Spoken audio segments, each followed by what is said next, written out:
Do all of your tales have tails? Are you like me and you can recount everything in your life with an animal story of some kind? Did your family have a pet? Do you remember one when you were a kid? Do you have a business that's pet related? Or do you fight for a cause that's pet related or animal related? A while back, I realized that every time I tried to recount a moment in my life, it included a pet or an animal story. I remember in 1980 when the goats were on the roof after Mount St. Helens erupted. Or when I was in grade school and the neighbor's cat had kittens on the front porch. Or when my kids were in grade school and we took the dog out to the river and as she swam, she went over the waterfall.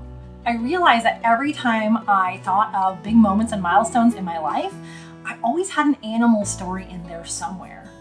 I realized that all of my tales have tales.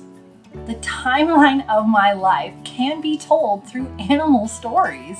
I will never forget our trusty German Shepherd Max, who would hover over us kids and keep a watchful eye on us.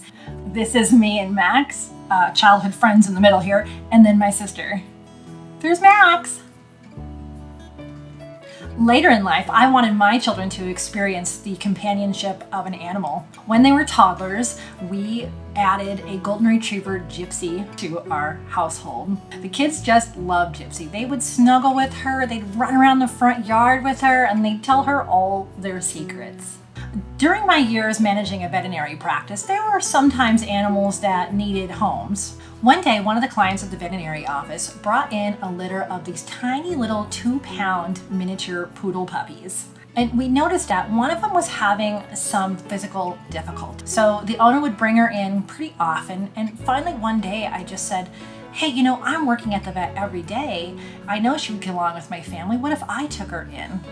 And they agreed. She was so small, she fit in my scrub pocket. The kids loved her. Gypsy, the golden retriever, was very tolerant of her using her as a giant tug toy. And pretty quickly, Libby, my toy poodle, became my photography muse. She helped me try new studio backgrounds, new lighting techniques. She modeled for stock photography with any prop that I had, any theme that I wanted, and all she really wanted in return was a tiny little piece of Tillamook cheese. After Gypsy, the golden retriever, passed away, Pappy came into the veterinary office one day. The owner of Pappy had become quite elderly and was going to a care facility. Now, Pappy himself was very elderly. We had predicted Pappy would live about 6 months, but he surprised us all by chugging along for another 2 years, even making the move halfway across the country from Washington State to Colorado in 2012. Once in Colorado, I found myself working at a veterinary practice again. Within a year of our move to Colorado, Pappy did pass, and Libby became the only dog. In January of 2016, I got myself a new camera lens, took some pictures of her. A month later, her health deteriorated rapidly, and she suddenly passed 4 days later. That spring, we adopted a high-energy pitty mix named Kaylee. My life took a few twists and turns, and eventually Kaylee ended up living with my youngest daughter. The next 3 years, I just worked tirelessly on my business and didn't have a dog by my side. But a couple years into that, I found some little finches, had to adopt them. And then I heard of the calming effects of fish, so I got myself a little fish tank. And then in February of 2019, I finally was able to add another pup to my family. Little Bailey was adopted. She's 6 years old and a fluffy little pupper.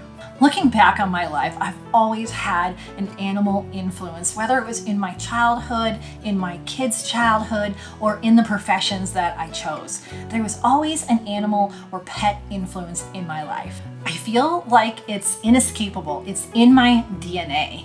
Do all of your tales have tales?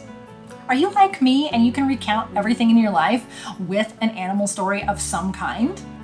Well, if you ever need help with any of your photography or videography needs, I am here for you.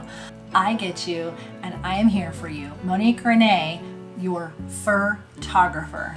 And as always, I wish you many woofs, purrs, and TREATSs.